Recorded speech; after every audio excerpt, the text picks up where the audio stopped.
আসলে এই বিষয়টা নিয়ে আমি কিছুই বলতে চাচ্ছিলাম না বিশ্বাস করেন। আমার আসলে আর ভালোই লাগছে না রামিসা বিষয়টা নিয়ে। মেয়েটা মারা গেছে বা মেয়েটাকে মেরে ফেলা হয়েছে আজকে 4 দিন হয়ে গেছে। এখনো পর্যন্ত আমাদের বাংলাদেশের সরকার, আমাদের স্বরাষ্ট্রমন্ত্রী বলছেন দ্রুত বিচার করা হবে। যেই লোকটা তার পাপের কথা নিজের মুখে স্বীকার করেছে, সেইখানে এখনো ওরা বলছে যে বিচার কার্য অতি দ্রুতই করা হবে। একটা অন্যায়কারী, একটা পাপ যে করেছে, সেই পাপই সে নিজের মুখে যদি স্বীকার করে যে আমি পাপ করেছি, এরপরে তাকে শাস্তি দিতে এত দেরি কেন হবে? বাংলাদেশের জনগণ এটা জানতে চায়।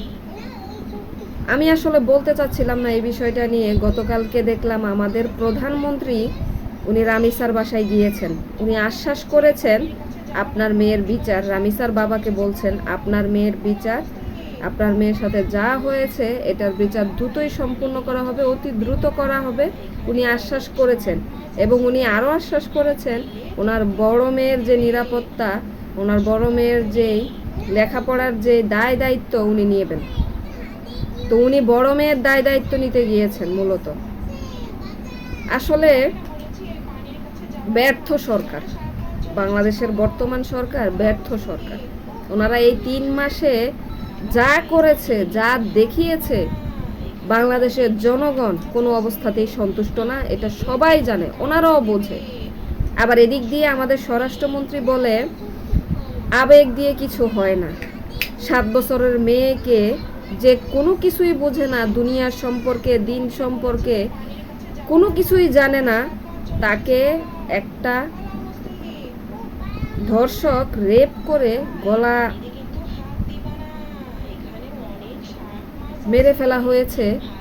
অথচ ওই স্বরাষ্ট্রমন্ত্রী বলে আবেগ দিয়ে কোনো কিছু হয় না। আসলে ওনার আবেগ কোথায় কাজ করে এটা বাংলাদেশের জনগণ জানতে চায়, আমি জানতে চাই, আমরা সকলেই জানতে চাই আপনার আবেগটা কোথায় কাজ করে।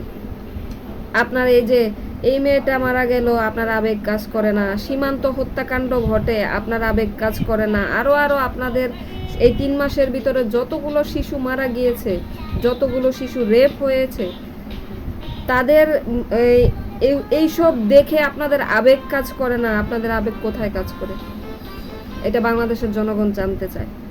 আপনাদের আসলে বাংলাদেশ নিয়ে, বাংলাদেশের জনগণ নিয়ে কোনো আবেগ কাজ করে না। আপনারা আসছেন কামানোর জন্য, ভরপুর কামাবেন, এরপর চম্পট দিবেন, এটাই আপনাদের কাজ।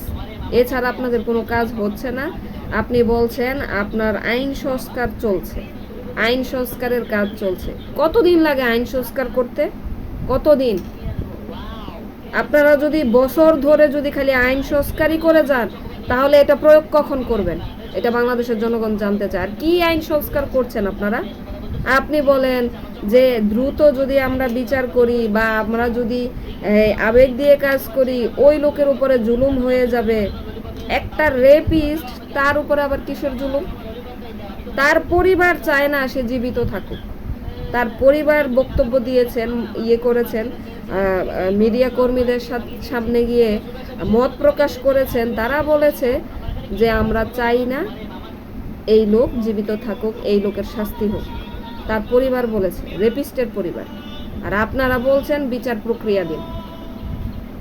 এই বিচার যদি দ্রুত কার্যকর না করেন, আপনারা দয়া করে পদত্যাগ জমা দিয়ে আল্লাহর ওয়াস্তে আপনারা চলে যান দেশ ছেড়ে। আপনাদেরকে জনগণ পছন্দ করে না, আপনাদেরকে জনগণ চায় না, আপনারা চলে যান।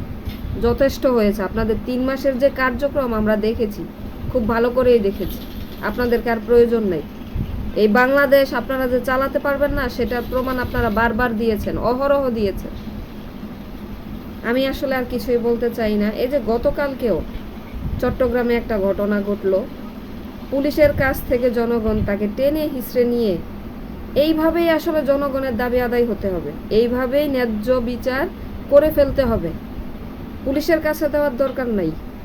সরকার, জনগণ, আইন, প্রশাসন এরা কিছুই করতে পারবে না। যা করতে পারবে জনগণই করতে পারবে, আপনারা আমরাই করতে পারবো, ওরা কিছুই করতে পারবে না। প্রশাসন কিছুই করতে পারবে না।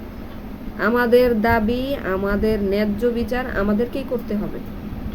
এটা মাথায় রেখে যেইখানেই দেখবেন অন্যায় সেইখানেই প্রতিকার করে ফেলবেন। সোজা কথা, কোনো বিচার নেই। আমি আসলে আর কিছুই বলতে চাই না, আমি বাকরুদ্ধ হয়ে গিয়েছি। এত মানুষ, বাংলাদেশের সকল মানুষ কেঁদেছে এই ঘটনায়। শুধু স্বরাষ্ট্রমন্ত্রীর আবেগ কাজ করে না, বাংলাদেশের সকল মানুষের আবেগ কাজ করে। সকল মানুষের চোখ দিয়ে পানি চলে আসছে, আর উনি হেসে হেসে কথা বলে। আমি আসলে কিছুই বলতে চাই না আর। আমাদের বিচার আমাদেরই করতে হবে, আইন প্রশাসন কিছুই করবে না, এটা অন্তত আমরা বুঝে গেছি। আমাদের সবার উচিত একসাথ হয়ে যতদিন পর্যন্ত বিচার না হয় ততদিন পর্যন্ত আমাদের এগুলা চালিয়ে যেতে হবে। আমাদের যা করার আমাদের করতে হবে, এটাই। সবাই ভালো থাকবেন, সুস্থ থাকবেন। আসলে কিছুই বলতে পারছি না, আসছে না, ভিতর থেকে আসছে না আর কিছু। এটাই। সবাই ভালো থাকবেন, সুস্থ থাকবেন, আর এই বিচারের দাবি চালিয়ে যেতে হবে। আল্লাহ সবাইকে ভালো রাখুক। আল্লাহ হাফেজ।